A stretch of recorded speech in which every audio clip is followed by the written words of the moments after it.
Inge, thank you so much for your interesting talks. Let's dive right in with a popular idea, which was not really mentioned in your talks. But we write about growth at the TED also practically every day. Well, a lot of people ask me, why is growth so important? Shouldn't we just stop growing, go to some degrowth stage and take it easy? Would be better for the climate, would be better for our mental health. Maybe it would solve many problems, and we should leave this quest that was featured in your talks behind. What do you say to that?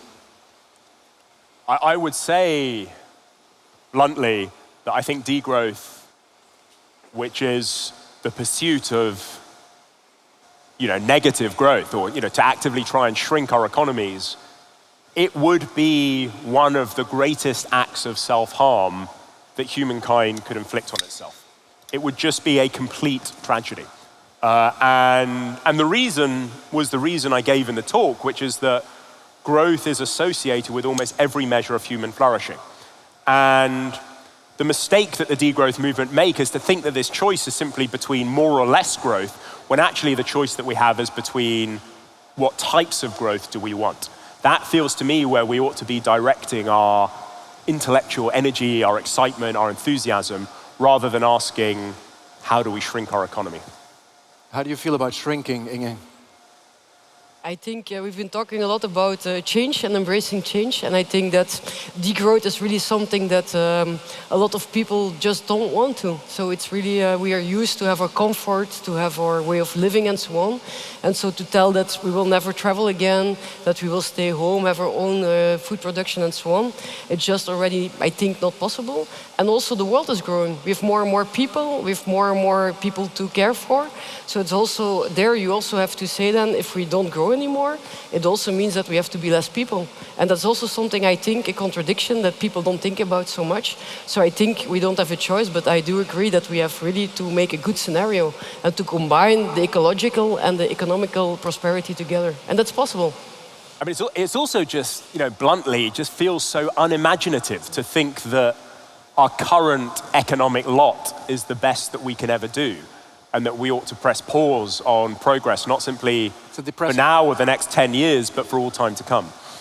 Yeah, it's a depressing thought. It's certainly depressing, but it's also, it runs contrary to the sort of spirit of human ingenuity and imagination that I think is so important. I think most people here understand the theory that growth is good and that growth is necessary for the reasons that you mentioned. But I think it's very important that we get to know the best practices, that we do not only see the theory, but where do you see in practice these initiatives where we can build on, where you see growth in a more balanced way that is good for society, that is good for the climate, and not as harmful as part of the growth we had in the past?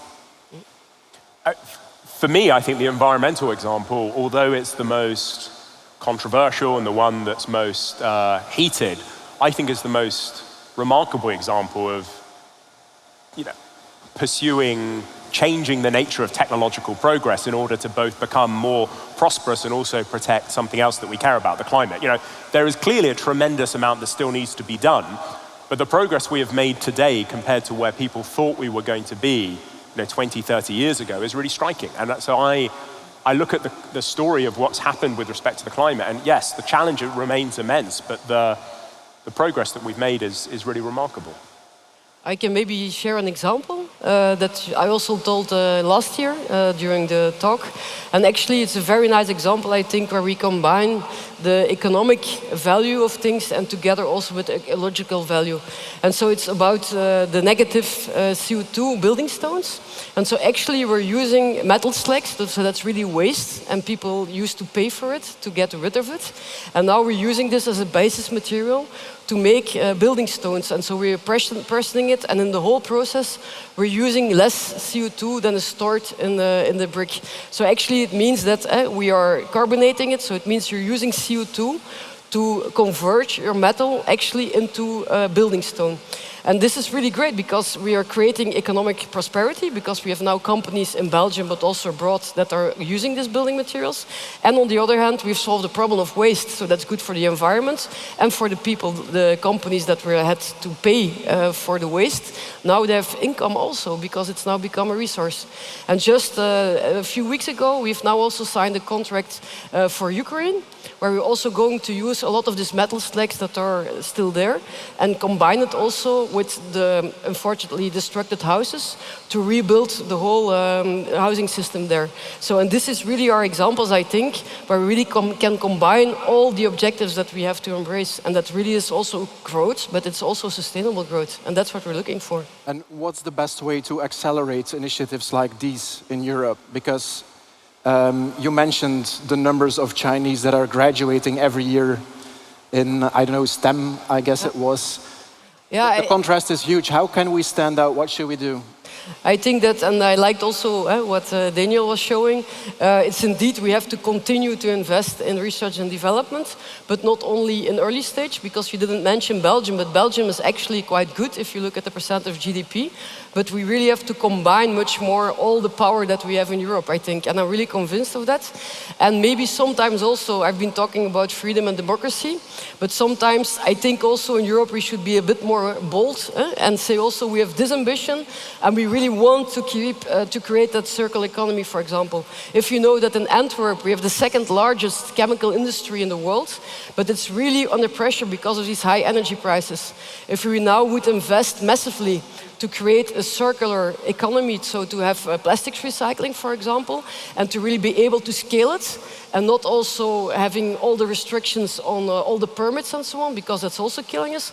I'm really convinced that we can move forward and make that difference. But sometimes we have to have that dream, that goal, and go for it, and so accelerate all these things together, also at the European level, and not looking country per country, but really making sure that we join all the forces. Daniel, how positive are you on these perspectives for Europe when looking at how thriving the US and China seem? Yeah.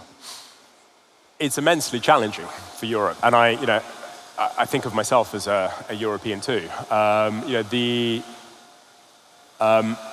most striking economic story of the last, since the financial crisis, is how the US economy has continued to grow, but Europe has been, in relative terms, stagnant. And what that means for a country like Britain is, if you take London out of Britain, the average wage in what remains is less now than the poorest US state, Mississippi.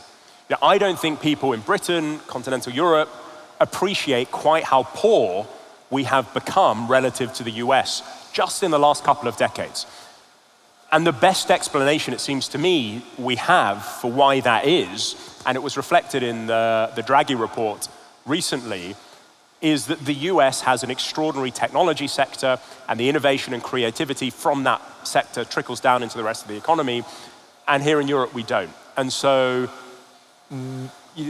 that's the diagnosis, I think, that many people are starting to, many people are coming round to, and the challenge that we face as policymakers, as business leaders, as ordinary people, is to try and do something about that in practice. And when looking at how few big technology companies Europe is creating, yes, I consider you still a European. As a European, yeah, are you still positive about this continent? Well, no, that worries me. For many of the sorts of reasons that we were hearing, it comes as something of a surprise that there aren't any, large technology. Putting aside DeepMind, which is based in, although owned by Google, based in London. We have extraordinary education systems. There's lots of research and development. There's something, it seems to me, quite important and quite interesting going on in the sort of partly a kind of culture of Europe and Britain. Partly, I also think, in the sort of political attitudes towards these sectors and our sort of regulatory attitudes too. Mm-hmm. And I think people in Europe who are looking for insight into what we ought to be doing should be, looking very closely at the report that was just published in the United States on, I think, today or yesterday on essentially their AI strategy. We should be, taking inspiration from the sorts of ideas in that document. Let's conclude on a positive and practical note, something that people can take home. I think most of us here are Europeans. What can we do in our everyday lives to promote growth, personal or economic? Just things that keep us moving forward. Yeah, I think try out the different technologies that are getting on the market. Try, for example, to share energy with your neighbors. Try to, I don't know, set up locally some vegetable sharing or these kind of things, and you will create also locally economy, and you can change really the things, and you will see also how you're changing your behavior. And I think that's the most important. I think I just go back to that final comment I made about how, when it comes to technology, many of us instinctively think of the sort of existential challenges that we face, but there are also extraordinary opportunities too. And I would say, we ought to collectively be trying to pay far more attention to those than I think many of us are, inclined traditionally to do. Okay, Daniel, Inge, thank you for so this much. talk, and let's keep believing. Thank you.